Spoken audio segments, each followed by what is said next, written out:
Joining us this morning, David Palmer, Evercore restaurant and packaged food analyst, has a buy on both names today. David, great to see you. To Sarah's point on McDonald's, people are trying to look at prior episodes at other chains. Is that a fair analog? You never know, but it does look like this is in the past. We have an October 11 as the last day that somebody was reported sick. Obviously, we're now in the headlines, and perhaps the number of people that reported that they had a sickness will go up from here. But it's likely, as the company has said, that this has worked its way through the food supply, and the company's taken steps to limit those onions on distribution, and even the fresh beef burgers that those go on. The quarter pounders are fresh beef burgers, and but it feels like this was an onion supply chain issue. The cases in the past, like Chipotle, for example, where it had 5 different instances, it felt like it was the protocols within the restaurants that was the problem. That was far more damaging and long-lasting as an issue. This seems like a supply chain issue with unfortunately, a fairly common E. coli sickness that goes out in the industry, over 200,000 cases a year in restaurants. Right.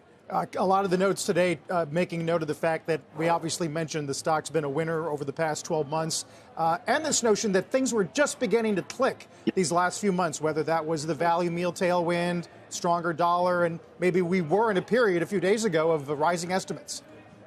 That's absolutely true. There's still concern about international weakness, but the U.S. was gaining momentum, traffic even more than sales, and then the Chicken Big Mac dropped lately. That has helped their check reinflate in recent days. The momentum in sales before this news was stronger and stronger.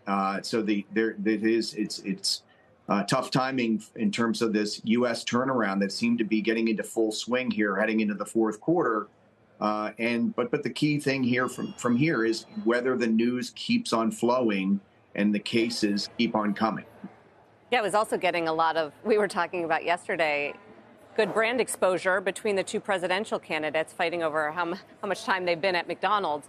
So, David, my question is on the operations side. So another big difference between Chipotle and McDonald's is Chipotle owns its stores. McDonald's are nearly all franchised. Does that make it riskier or less risky when it comes to potential complications of correcting supply chain, putting in place new safety measures, that sort of thing?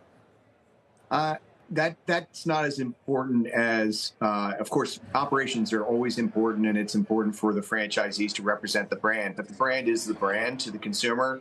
They're not thinking about that. And obviously, food safety is the number one thing you want to do well as a brand. The fact is, McDonald's has a lot of kill steps for any pathogens, and it has very good tracing of its supply. Those things are extremely important and has made McDonald's one of the safest over time. So that's really the key. Chipotle obviously needed to tighten up its own supply chain, and given the fact that it had a certain mandate around local growers and whatnot and organic supply, and serves a lot more fresh produce, it obviously had a lot more risk in yesteryear, but they've tightened things up very, very well there as well. David, since we got you, we'll get a twofer. Let's talk a little Starbucks in the brief time we have left. They obviously pre-announced fourth quarter results. They didn't look particularly good, to say the least. You say in a quick note, there's almost no visibility into the trajectory of the recovery. So how do you go about modeling things then?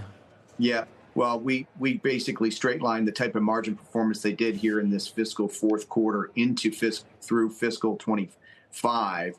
That's some pretty poor performance. They have productivity, but they still have a lot of deleverage from that negative 10% traffic in the U.S.